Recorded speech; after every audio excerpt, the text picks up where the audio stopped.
here it is. It's time. The time has come. It's episode 2 of podcast. Stinky Boys Road Trip. Working title. I don't know if I want to stick with that one or not. Skywalker, I don't know. We're still working on it. But this is the second one. We'll figure out the name later. And then I'll go back in and edit every single thing and superimpose the name of the podcast on there. So anyways, here we go. Let's introduce ourselves. I am Nathan. This is... Jeff. I'm Jeff. That's Jeff. At Jafeman. We're best friends. That's at Jafeman. Is it still Jafeman? Yeah, your Twitter. I switched my accounts. Okay, so it's still Jafeman. I am, of course, at Fright Shark. I'm the saddest comedian on Twitter. And we're going to talk about some stuff. So I have... Can you say that you're the saddest comedian on Twitter? I'm the saddest something on Twitter. I'm pretty sad. Oh. Okay, so Jeff, we briefly discussed this earlier. Would you rather knowingly put your hand into a bowl of spiders or unknowingly put your hand into some mystery bowl? God. Well, how long for each bowl? You would have to probably, say, like 5 seconds. You have to put your hand in and you have to move your fingers around to fully feel like the spiders or whatever's in the the mystery bowl. I'd probably pick... Wait. God, there's so many things that could be in the mystery bowl. I think I would still pick the mystery bowl. Okay.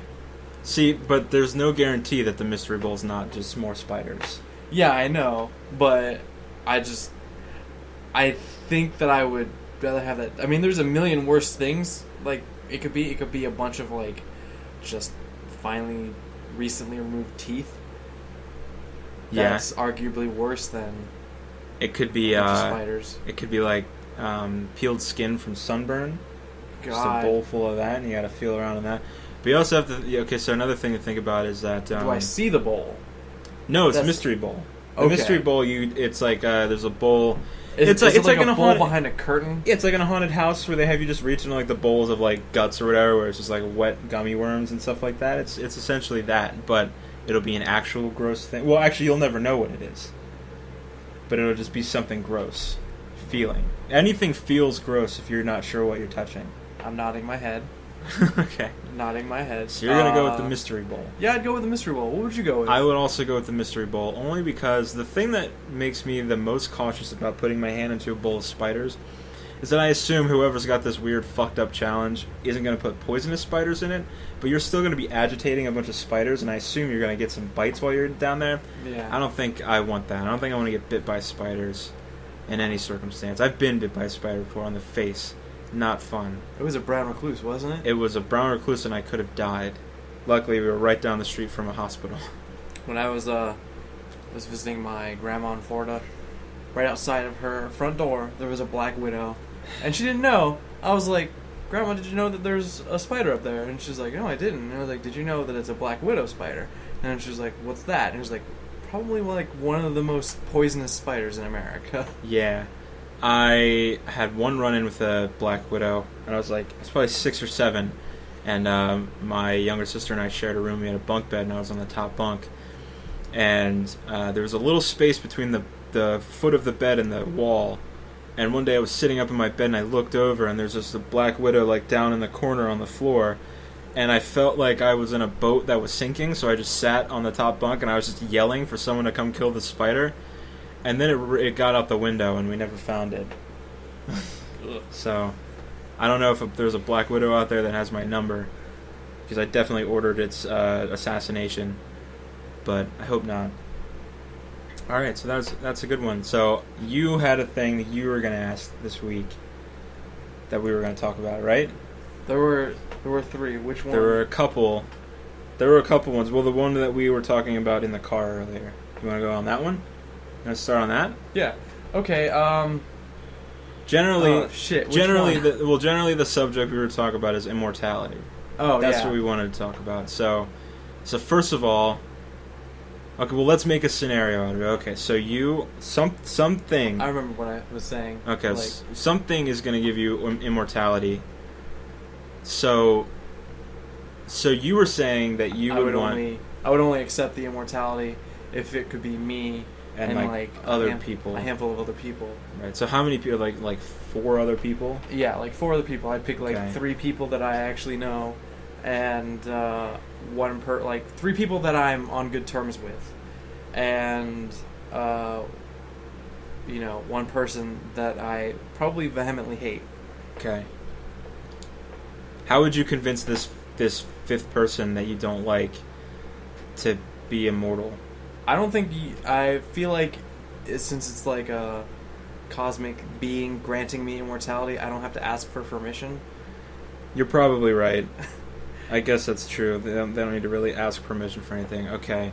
Because also it would be weird if like you walked up to someone and like the person knows that you hate them and you hate them, and you like they walk up to you and they're like, "How would you like to be immortal?" Like, this person's gonna kill me. Yeah. See, my problem with being offered immortality by something is, first of all, I would have to know that this being was actually some otherworldly thing. Because the first thing what would you do first? If you had immortality, what would be the first thing that you did? I'd honestly probably not do anything different. I would immediately go see if I could die and come back. And so if someone was really convincing, or I was like drunk or something, someone could just make me die by saying, "I'm going to give you immortality." I'm like, "Awesome, I'm going to jump off the roof." Right now, I would jump off the roof immediately and land on my head. And, well, okay, yeah, that's the other thing. Would you be able to live with the pain? Because I assume you'd still be able to feel pain. So, when something is supposed to kill you and it doesn't because you're immortal, would you be able to live with the pain of dying and not actually dying? Like, you just sit there and be in pain, like you got stabbed in the heart? You know, just sit there being stabbed in the heart and just live with that? Could you do that? Yeah, you'd probably live with it. But I mean, like, just because you're immortal and like you won't die, it doesn't mean like you won't get knocked unconscious. Like, you'll probably go into like shock, but you won't die from it. You'll just be like, your body will, shut down its pain receptors. But how would it fix itself? Because it would have to heal, and like 70% of healing is pain. So it hurt like a bitch. If but you got eventually it would shot happen. in the neck, you just wouldn't be able to talk for like 6 months, and you'd be in constant pain, and it would hurt to breathe. Would you have to breathe? Would your body need to be treated that same way? I assume at first, but I mean, like, as thousands of years pass, you probably, your body would probably adapt to it. If I was immortal, so the first thing I wouldn't do would see if I was die. It would be, Yeah, please don't. I would quit my job. If I knew that I was going to live forever, I don't need to live in a house. I'm fine. I'll live outside. So I'd sell my car and stuff, and then I'd just work out all the time. I'd want to be the buffest of the immortal people. I think I would live a nomadic lifestyle. Nomadic love style. You just fuck one girl in every state, and then go international. Go to Canada, figure out how that works up there. My children will probably be like half immortal, and that probably just means that they live a super long time. I was going to say, half immortal is just mortal, right? If you're anything less than immortal, then you're not immortal. Yeah. So they just have like really long lifespans. Okay. So that's an interesting one. I have an off-topic thing to ask you about. What would you do if you found out that somebody had been living in your house and you didn't know? Oh my god, that's like I think that was a thing on like the news one time. Yeah, that's what I was thinking about it. I looked up like 4 different stories of... That could happen in this house. This house could happen. I'm always worried that someone's living in the closet across the hallway. But yeah, I was just thinking about it, like what would your reaction be? What if you found out that somebody had been secretly living in your house for like 3 months, and when you go through like all the implications of that means that they've been sneaking around unbeknownst to you, and they've also probably had multiple opportunities to kill you, but they didn't. What would you do upon finding out that this person had been living in your house? Like, what would your immediate reaction be? Would it be to cry? Because mine would probably be to start crying. I would sob first, out of terror, sheer terror. Yeah. And then the second, I'd probably sob out of embarrassment. Because times where I thought I've been home alone, everyone... Whenever you think you're home alone... and you're like singing You Ought to Know by Alanis Morissette and you don't think anyone's there, so you can belt it out. You ought to know. Yeah, I get that. I'm going to say poop with the door open. But... Poop with the door open. Jack off to loud porn. Have you ever done that? You're just like, yes, no one's home, I don't have to put my headphones on. Crank this speaker up. I'm going to jack off in the other room while this is playing in this room. Who needs visual stimulation? Yeah, I have a very active imagination. Yeah. I know what this girl looks like. I'll figure the rest of it out. We're getting oral in this. Yeah. Ooh. That's a fun homonym right there. Yep. Okay. So you'd be embarrassed. Okay, so... But what would you do about it? Would you just call the police? I would call the police. I don't know if I'd want to call the police. I'd call the police. I would... If you call the police, you're making it a story. And then someone's going to try to do it again. Oh, and that's true. Eventually you're going to feel safe and you're going to stop being so vigilant around your own house again. And then someone's going to start sneaking in to live in your house again. And maybe that person won't be so friendly and not try to kill you. Maybe they will try to kill you. No, I would still call the police, but with that, like, I'd have other people, like, searching my house for hidden rooms and stuff like that. Mm-hmm. So I'd find, like, all these hidden areas, and I'd seal them off. Or, like, Okay. I'd put things in there so people couldn't just sneak and live in my house without my knowledge. Okay. So, like, because that's one thing that you can do, like, when you find out something, is that you can prevent it. So just because there's a story about someone living in my house, like, that someone used to live in my house without me knowing, like, someone's going to try to do it again, they're going to try to do it again, and they're going to figure out, I can't break into this guy's house. There's always a copycat. Always. So the reason that I was thinking about that is because I watched a video of it, and this guy, it was probably fake, Mm-hmm. but the concept is pretty scary. There's a guy, like, put a video camera into his, like, apartment, and there's this cupboard above, like, his hallway, and, like, when all the lights went off, the lady, like, crawls out, and, like, she's super sneaky about it. That would scare the shit out of me to know, like, that the one thing I wouldn't do is put a camera up to get proof. Yeah. I would just be like, there's someone living in my fucking house and I don't know.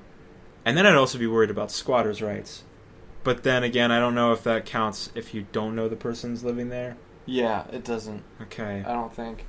I think, like, squatters' rights, like, they don't work if you're already living there. I think if you're, like, in the building, like, you own the building and you're actually actively living there, like, you're the primary tenant. Mm-hmm. And, like, if someone's living there, like, without your know-how, like, without knowing, and, like, they're the same building, because I think, Right. like, a lot of the problems is people rent these buildings out, and people just live there and just stay there, past their welcome. I think, like, the law would be on your side. I don't think you'd have to worry about squatters' rights. Okay. See, I get scared a lot, which is not something that's very cool to admit, but, okay, so a lot of times, and I know that you probably think this too, because you and I think very alike, when you're walking around your house at night and you wonder, like, what if there's just a guy standing right there? Like, what if I turn the corner and someone's standing there? What if you turn the corner and someone was standing there? For real, what would you do? What would your reaction be? Honestly, well, for the sake of the joke, I would probably shit or piss. I would at least pee. I know that. These days I have a very full bladder a lot of the times. I can't handle stress. It comes with age. It would soil my breeches. You'd soil your night clothes like an old colonial man. Yep, I wear a nightgown to bed. Your wool, yeah, and you carry a candle cup. Yeah. A little candle cup like you're Scrooge. And I have a sleeping cap. And Why did people wear sleeping caps? Does that make sleeping more comfortable for anybody?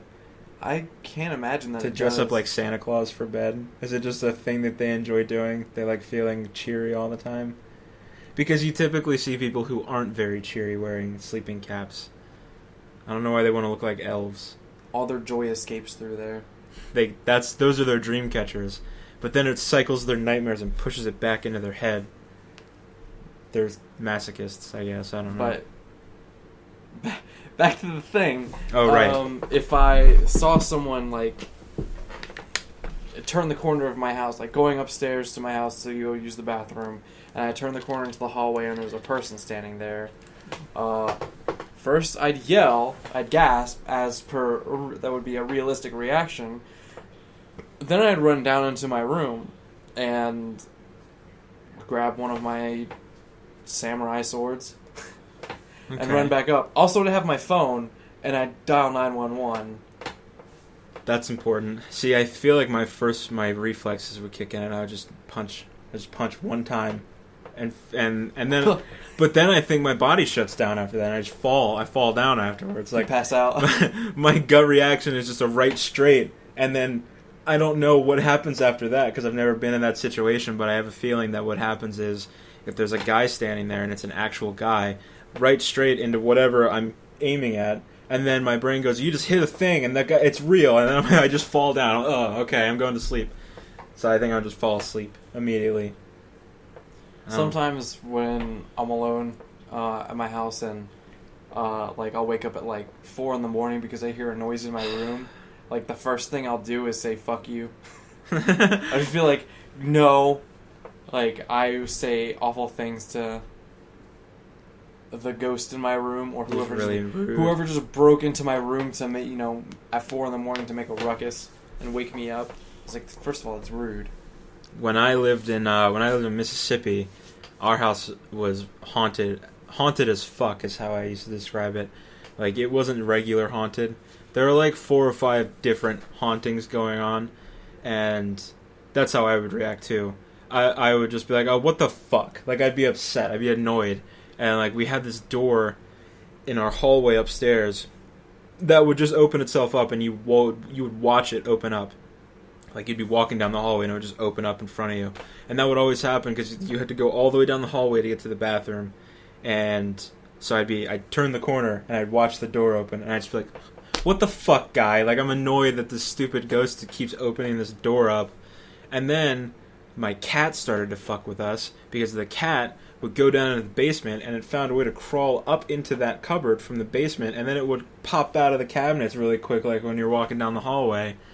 So it was either haunted or my cat's a dick. I don't know. I never saw the cat.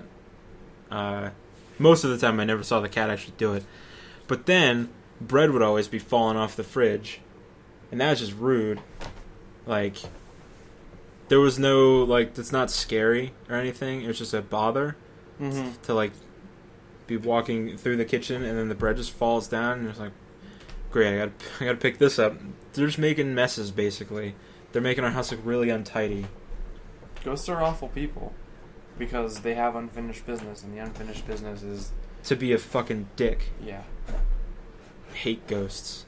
I hate being scared, and they do that to me. I don't even get scared by ghosts. I get scared by the concept of being scared. Like, that's literally the thing that scares me. Like, oh no, I'm gonna get scared, and then I'm scared the whole time I'm thinking about it. It's not a good look. What scares me about ghosts isn't like ghosts themselves, but like the concept behind ghosts. Like, there's like a mad ethereal being who's mad at me specifically and wants to do me harm. And the only thing that I did to offend them was exist. Like, that's unfair. That's schoolyard bully logic, and bullies are scary. What's the scariest place you've ever been to? Scariest place I've ever been to was the, like, abandoned house. But it turns out that there was a person living in this house. Oh, that's fun. Yeah. So the story behind that is I was with my cousin in Virginia, and we were biking on this trail, and we found, like, this abandoned house. And, like, the house is, like, it was legitimately abandoned. Like, the walls were boarded up and stuff like that. Like, the windows were boarded in, and there was grass growing everywhere into the porch and everything. And my cousin was like, let's go into the house. And I was like, no, I don't want to go in the house. So, because he was older, and wiser, he won out in the end by pressing the right buttons. And we went in the house, and there was someone upstairs because we heard footsteps, and not like an animal footsteps. We heard like someone stomping up, and they were like whispering, and we were like, "We're out of here. We're not here anymore." That is, yeah, I don't like the sound of that. No. The scariest place I've ever been to was the car graveyard that I've told you about. Oh gosh. So I'll explain it to all the listeners. When I was a kid, I lived in a little town called Shadyside, Maryland. And it's right on the Chesapeake Bay. And we had this big forest in our neighborhood that we would go into all the time. And like teenagers used it for like, they had like an ATV trail and stuff back there. And I think they would go to like fuck in the woods. But I was too young to really comprehend that. And a bunch of us went into the woods, and like we split up into groups, and one group came back running towards ours and told us to come look at this thing. And so we walked way deeper into the woods than we should have gone, and we found this like opening in the woods where there were just all these burnt cars, and there was no, like, we couldn't find a place where cars had been able to come in or out, so we didn't know where the cars came from, but there was like burnt clothes and shoes and stuff all over the place. So in my head, because I was a child, I immediately thought that some murderer killed a bunch of people and then set all their cars on fire. And then we called the police about it. My oldest sister called the police about it, and then the cars were gone when we showed them where it was. So there's a murderer in Shadyside, Maryland somewhere. Don't go there. And that's my spookiest memory. It's the spookiest place I've ever been. I don't like being scared. I remember one time you and I went to a graveyard at night. That was a mistake. Oh yeah, the nighttime graveyards, those are always fun. I remember at the park in our town, before they built made all those extra fields, and that was all still woods. Uh-huh. You would come upon that graveyard on accident. Like, you'd be walking through the woods at the park, and then suddenly you're at a graveyard. Yeah. That was scary, because you never expect to find a graveyard when you're walking in the woods. It's not one of the things you want to look forward to. Graves are scary. And things at night are scary, and the combination of both is just exponentially worse. Because when you're in such a, creepy area, there's a lot of crime around here too. Weirdly enough, not in our town specifically, but like in all the outlying towns around us. Yeah, we're in a pretty sheltered town. You never know. A lot of soft motherfuckers in this area. But then when you go like 15 minutes away, that's when shit gets real, and the kids in our town get like killed all the time. God, it's like, this is not even a joke. No, it's like the trash pile of North Beach is where... I was talking about Lusby. Oh, Lusby too. Well, those are places where suburban kids go to die or to kill each other. Yep. That's on a postcard. Where suburban kids go to die. Lusby, Maryland. We had a tornado once. That's the whole thing. Okay, so we're coming up on what was the end last time. Yeah. So I guess we'll save our stuff for another episode. Next episode, we'll talk about how Nathan pooped the bed. I didn't poop the bed. I didn't poop the bed. And someone on Twitter, fucking McTangle, shout out, doesn't believe that I didn't poop the bed. He actually didn't poop the bed. On almost no evidence, he believes that I pooped the bed. There's no evidence. Well, not almost no evidence. I never pooped the bed one time. Did I ever? I don't know. Maybe when I was a baby. I don't think... Every baby poops the bed. When you're a baby, you poop on everything. That's what you do. That's your life when you're a baby. I didn't poop. I've peed the bed. It's been 15 or more years. Is 15 a good number? No. How old was I 15 years ago? 8. Yeah, that's fine. I probably peed the bed when I was 8. I don't know. I can't remember. I don't even remember, like, 5 years ago. What did I do 5 years ago? Nothing. We should stop. You're self-destructing right now. I'm having a break. On the next episode, I have a meltdown, and I kick Jeff out of my room. Jeff's solo episode. Yeah, and then Jeff takes over the podcast from there, and he tries not to be upset about his friend. And that's all. That's it. That's the whole show. That is. Thanks for listening. Once again, I'm Fright Shark on Twitter. He's Jafeman on Twitter. And make sure to tweet at Jeff pictures of really big spiders that have teeth that are so big that they're actually visible. Like maybe teeth that are like the size of the spider's head. A lot of pictures of that. And then if you can, tweet pictures at Jeff of dogs pooping, like mid poop. Yes, I think that's funny. Actually, please do tweet that one at me.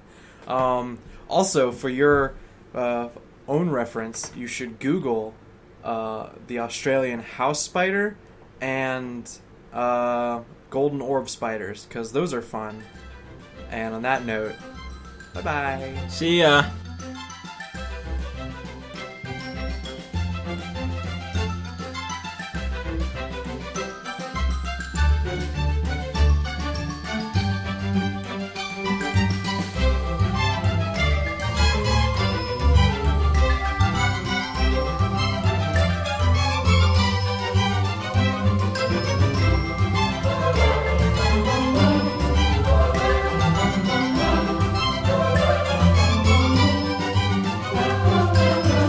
SoundCloud fucked me on copyright, so I had to use royalty-free music for the intro and outro, even though I'm not making money off of this podcast. So, thanks, SoundCloud.